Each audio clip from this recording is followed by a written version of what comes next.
Blueprint for a civil force.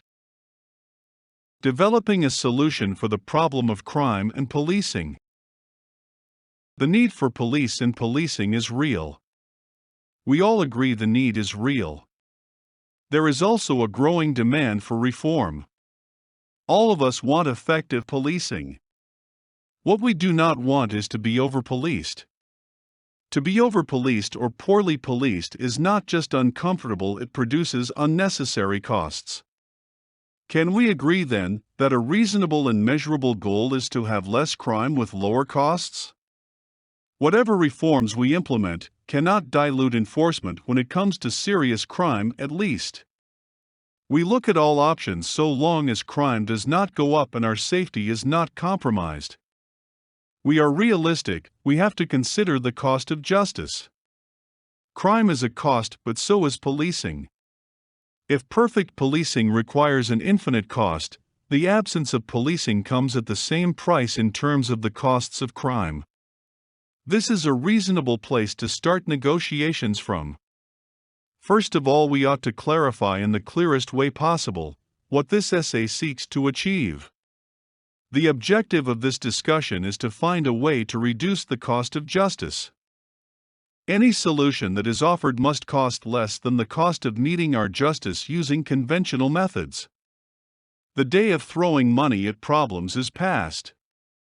It is too easy and fun to spend money. It is not justice to expect the victim and society to accept justice at any cost. Any program that is supported must not decrease the safety or inconvenience of the public as costs are reduced. Safety cannot be sacrificed to save money. To be absolutely clear and transparent, the program we offer will reduce the cost of justice while it will maintain or increase the safety of those enacting the program. We wish to make our strategy and priorities clear, because to try and use existing budgets more effectively can compromise safety. Ensuring safety is maintained while reducing the cost of policing permits us to maintain present police budgets and produce higher levels of safety. Alternatively, program coordinators have the choice to apply the saving to other priorities. The primary reason why we have opted for this standard or method of validation is that because being focused on reducing the cost of justice while maintaining safety levels is a simple way to track and measure progress. The safety, convenience, humanity, needs, or history of the criminal are not factors that will be considered in the development of a program for reducing the cost of justice. Reducing crime is not the same as reducing the cost of justice. We can reduce crime by making draconian laws. Such laws will not produce justice and will not likely reduce the cost of justice, and it ought to be a lower cost of justice we are after. The civil force program is designed to reduce the cost of justice without increasing public inconvenience and without any decrease in safety. Reduction in the rates of crime will happen because we cannot increase justice without decreasing crime. But it is fair to say if the costs of justice increase, we are not achieving justice for the people. It is important to remember that it is not just the immediate victim that deserves justice. The secondary victims are the primary victims' friends and family.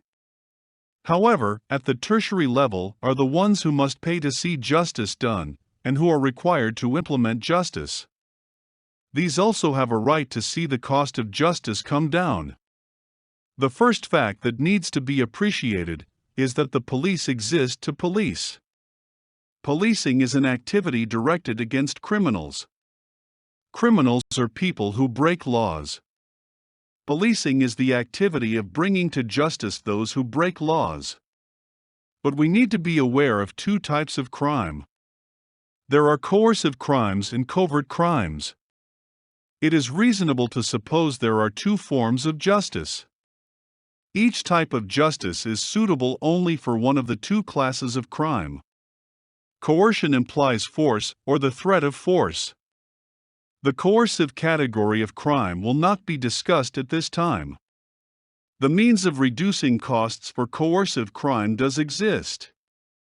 This discussion assumes, however, that coercive crime will continue to be dealt with using conventional forms of policing. Covert crimes are less serious than coercive acts. Some covert crimes are even considered victimless. The crucial feature of a covert criminal act is that it does not involve a coercive element. Covert criminal acts are concerned with the breaking of trust. Covert crimes include crimes of deceit and dishonesty. People are covertly scammed out of sums of money. The degree to which victims are complicit or victimized varies. Purchasers of drugs and prostitution services are buyers of an hallucination or manufactured reality. This is not much different than what happens when people stream videos or buy beauty products. Where the line is that divides a scam from a marketing message is not clear. Why is prostitution legal in some places and not others, even within the same political jurisdiction? The objective of a civil force is to reduce the cost of justice. Its mandate is crimes of deceit and betrayal. These are crimes that generally require complicity from the victim. Prostitution, petty theft, disorderly conduct, noise, property disputes, and so on would all fall under this mandate. Covert crimes are not a threat to the person, but they undermine the authority and majesty of the state. Petty crime is an affront to the regulatory authority of the state. The civil force includes all able-bodied adults. The civil force requires only a minimal amount of training. The force's mandate is predicated on the principle that all crime is unrecorded or non-mandated cost. This cost avoidance invariably begins at a young age. The civil force is mandated to step in when costs are avoided to correct the injustice. This does not involve investigating families. It is the cost that has been created by not recorded that is investigated. Bullying, property damage, unruly behavior has costs. An adult who hurt by the behavior of someone challenges the behavior. In the language of justice, the victim challenges the accused. The claim is that the accused has created a cost and the cost has not been paid. The behavior is documented and filed but not made public. If the behavior persists, then other witnesses are called. The witnesses, preferably 2 or 3, approach the accused with the evidence.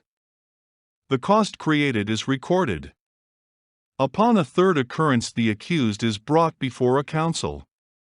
The council is the local church, but consists of a quorum of adults who know the accused. At this time, the record of the accused is made public.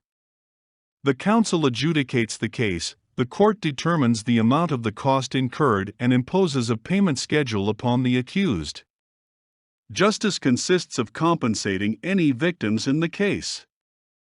This includes the community or church and any body or individual which has suffered a loss because of the actions of the accused. The accused is on parole until such time as the accused fulfills the penalty. If the accused continues to create costs for members, the court is convened to tighten the conditions of his parole. The accused will systematically lose his or her freedom as costs mount. If incarceration or physical restraints are applied, the prisoner is responsible for his or her expenses. Any costs created remain outstanding until paid off. Until such time as the accused makes full restitution, he or she is under some form of observation and restrictive control.